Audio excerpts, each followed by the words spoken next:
Microsoft ವರ್ಡ್ನಲ್ಲಿರುವ design tab ನಿಮ್ಮ ಡಾಕ್ಯುಮೆಂಟ್ನ ಒಟ್ಟಾರೆ ನೋಟ ಅಥವಾ ಶೈಲಿಯನ್ನು ಬದಲಾಯಿಸಲು ಬಳಸುವ ಒಂದು ಪ್ರಮುಖ ವಿಭಾಗವಾಗಿದೆ. ಇದು ನಿಮ್ಮ ಡಾಕ್ಯುಮೆಂಟ್ಗೆ ವೃತ್ತಿಪರ ರೂಪವನ್ನು ನೀಡಲು ಸಹಾಯ ಮಾಡುತ್ತದೆ. ಡಿಸೈನ್ ಟ್ಯಾಬ್ನ ಮುಖ್ಯ ಕಾರ್ಯಗಳು: 1. ಥೀಮ್ಗಳು.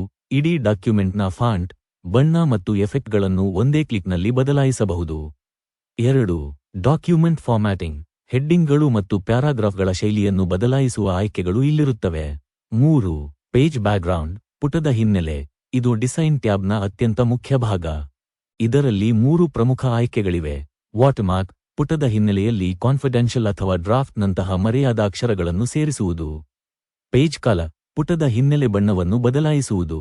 ಪೇಜ್ ಬಾರ್ಡರ್ಸ್, ಪುಟದ ಸುತ್ತಲೂ ಬಾರ್ಡರ್, ಚೌಕಟ್ಟು ಹಾಕಲು ಬಳಸಲಾಗುತ್ತದೆ.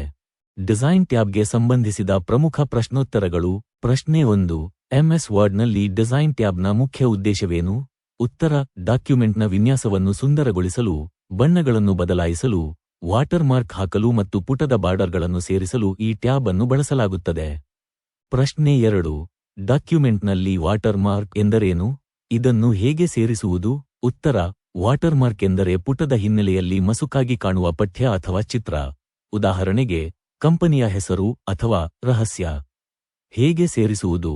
ಡಿಸೈನ್ ಟ್ಯಾಬ್ಗೆ ಹೋಗಿ, ಇದಕ್ಕಿಂತ ಹೆಚ್ಚು ವಾಟರ್ಮಾರ್ಕ್ ಮೇಲೆ ಕ್ಲಿಕ್ ಮಾಡಿ, ಇದಕ್ಕಿಂತ ಹೆಚ್ಚು ನಿಮಗೆ ಬೇಕಾದ ಶೈಲಿಯನ್ನು ಆರಿಸಿ. ಪ್ರಶ್ನೆ 3. ಪೇಜ್ ಬಾರ್ಡರ್ಸ್ ಆಯ್ಕೆಯನ್ನು ಯಾಕೆ ಬಳಸುತ್ತಾರೆ? ಉತ್ತರ: ನಿಮ್ಮ ಡಾಕ್ಯುಮೆಂಟ್ ಪುಟಕ್ಕೆ ಆಕರ್ಷಕವಾದ ಚೌಕಟ್ಟು, ಬಾರ್ಡರ್ ಹಾಕಲು ಇದನ್ನು ಬಳಸುತ್ತಾರೆ. ಇದರಲ್ಲಿ ನೀವು ಲೈನ್ಗಳ ದಪ್ಪವನ್ನು, ಶೈಲಿಯನ್ನು ಮತ್ತು ಬಣ್ಣವನ್ನು ಕೂಡ ಆಯ್ಕೆ ಮಾಡಬಹುದು. ಪ್ರಶ್ನೆ 4.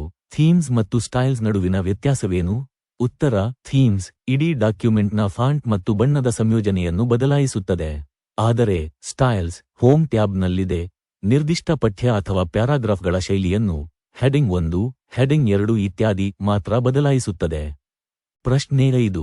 ಪುಟದ ಬಣ್ಣವನ್ನು ಬದಲಾಯಿಸಿದರೆ ಅದು ಪ್ರಿಂಟ್ ಆಗುತ್ತದೆಯೇ? ಉತ್ತರ: ಸಾಮಾನ್ಯವಾಗಿ ನೀವು ಹಾಕಿದ ಪೇಜ್ ಕಲರ್ ಸ್ಕ್ರೀನ್ ಮೇಲೆ ಕಾಣಿಸುತ್ತದೆ.